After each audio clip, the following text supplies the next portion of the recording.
Welcome back, everyone, to Morning Line on this Monday. State Representative Glenn Cassett is with us. Nice to have you on, sir. Republican out of Franklin, and he's here talking about his plan on how to deal with Syrian refugees here in the state of Tennessee. I appreciate you coming on this. And we were talking during the break. I mean, also a concern for you are folks that come in with visas. And, you know, they can be visitor visas, they can be education visas. Now, you haven't addressed that part of it, but I mean, I wonder if, you know, targeting just, the refugees, and we only really have 41, 42 refugees from Syria in the state as we speak, is like, in your mind, just just a small portion of where you're concerned about. And that's a small portion. Number two, many of those have been here a while, so they're not a factor. It's the most recent ones. And let's be clear, it's not because they're Syrians, it's not because they're Muslims, it's because our leaders are saying they're embedded terrorists across the nation. And but we is that don't kind know of profiling them all as a whole? You're saying let's round them all up and check them out. I mean, if a bank's been robbed and the car's been identified, the police stop the car no matter how many's in the car. Well, right. If they have probable cause on that specific vehicle, everyone involved. But you're saying probable cause based on an entire race. I say probable cause based on testimony by Homeland Security and FBI Director to the U.S. Congress. And you're taking it a step further because, again, neither one of those two entities are advocating rounding up all the Syrian refugees. That's correct. And I'm not saying round it up. In my article that we spoke to the media, the local media, it was observe, watch, study, and then if there's reason, then and only then have local authorities or the National Guard, it was what I said, pick them up. Not immediately, but let's see who we got here. Let's go to Grover. Good morning, Grover. Well, hi, Grover. Hello. Hi, Grover. What's on your mind? Well, I appreciate you taking my call. I was watching your show here, and I guess my question is on the refugees we're taking in. Why would we take a chance? And we know that that the Islamic is embedded in the ISIC, and why would we take the chance to let these people come in? And after that, why do we know how many would be coming in here? And like our president, says he will veto any people or governor that do not want to take these, that he's going to veto it and force them. I guess my question is, as a free society that we live in and the law of our land, how can this president do that? I guess that's my question.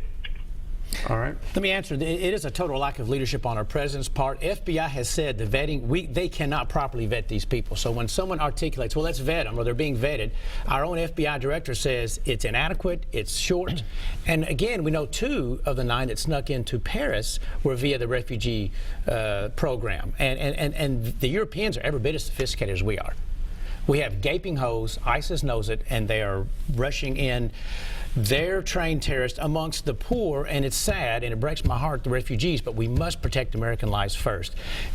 Attempt some way to get out the terrorists, and then, yes, by all means, bring in the women and children that are suffering. Now, the states have no legal authority to stop the federal government from this, correct? I mean, the governors can ask, and I saw that this past weekend they did vote, I think with something that's veto-proof, the tally they got, to increase some of the background checks as best as they can do them on refugees coming in from Syria.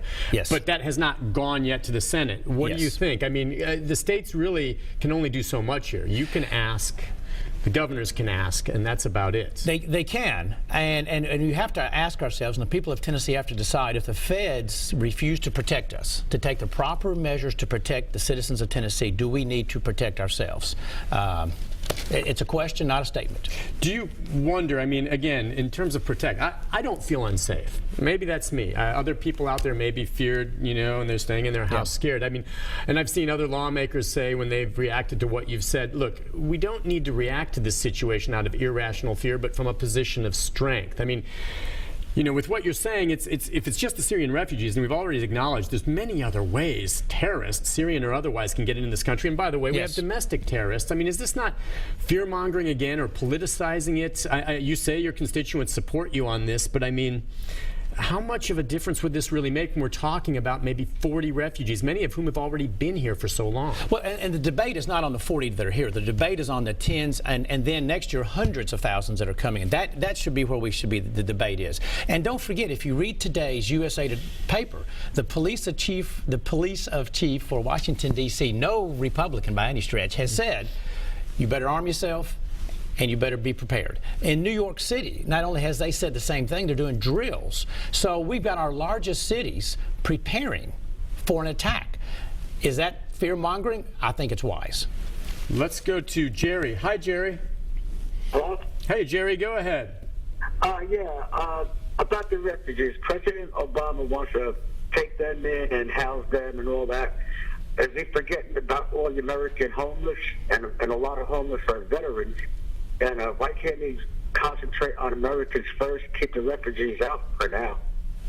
And that's kind of a different issue here. I mean, there are people out there right now that want to put up a wall and just become isolationists, which I don't think you're advocating. No, absolutely. I mean, you understand that this country, as great as it is there as a safe haven for political refugees from wherever they're fleeing despots, right? And it's what made us a great country. It is. But never before have we allowed people into our country that have vowed to kill us and bring us down.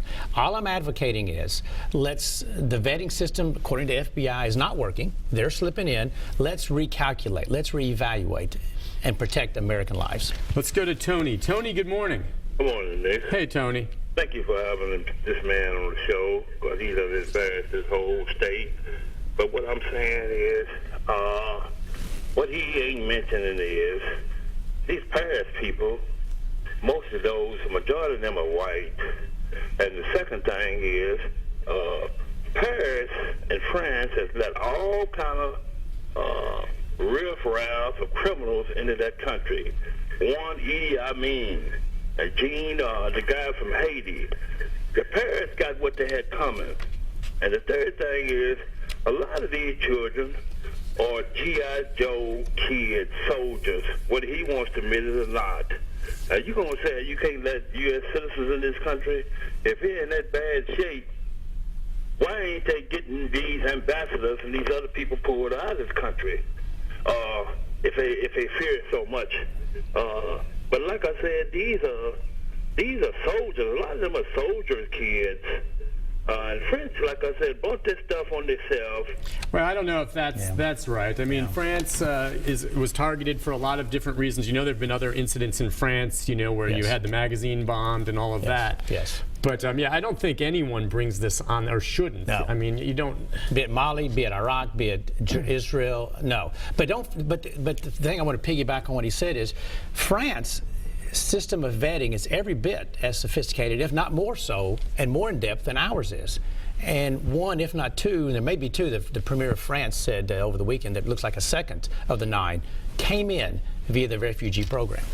Let's go to Taylor. Taylor, good morning. Hi, Taylor. Good morning, Nick. Good morning, Good morning to the representatives. Morning. I agree with a portion of what he has to say, but I would think as... Go ahead. You're still there. All right. What I wanted to say was, as most people don't know, the way these refugees are placed in states is via the U.S. State Department. Those refugees are then sent to approximately 12 private organizations, probably Catholic Charities being the lead one. Yep. But those names and so forth are never furnished to the state whatsoever, any state, as to how many or who or whatever.